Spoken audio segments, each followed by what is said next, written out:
God aften og velkommen til de sene nyheder med Anders Signe Samuelsen. I dag den 1. januar trådte den nye 2020-plan i kraft, hvilket medførte, at SU blev afskaffet. Det har fået mange unge til at ytre sig, og vi har snakket med Sofie fra Hillerød Handelsskole.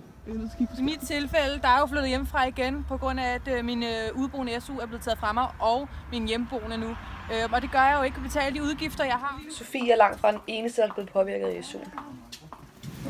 Eftersom at SU'en er blevet afskåret, har det medført, at rigtig mange elever her på skolen har enten måttet droppe ud, eller har måttet finde en uddannelse, der lå tættere på deres hjem, grundet at de ikke har haft ressourcerne til at kunne studere. Jeg har blevet kontaktet af rigtig mange skoleelever, danske skoleelever, både på gymnasiet og videregående uddannelser, hvor jeg er blevet fået e-mails og breve og telefonopkald om klager om den nye SU-reform.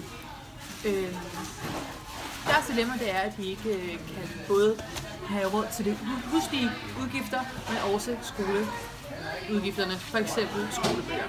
Og det har jeg så taget til mig, og begyndt at kontakte nogle danske politikere og haft noget kontakt med undervisningsministeriet. Vi ved godt, at rigtig mange unge er meget skuffet over at miste deres SU, men det har været et nødvendigt tiltag, vi har taget for at redde den danske økonomi, da det simpelthen har været en for stor byrde for os.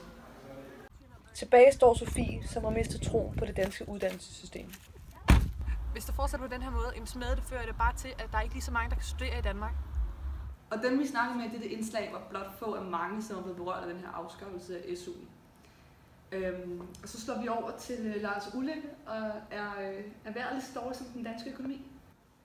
Ikke helt Anders Signe, men det er tæt på.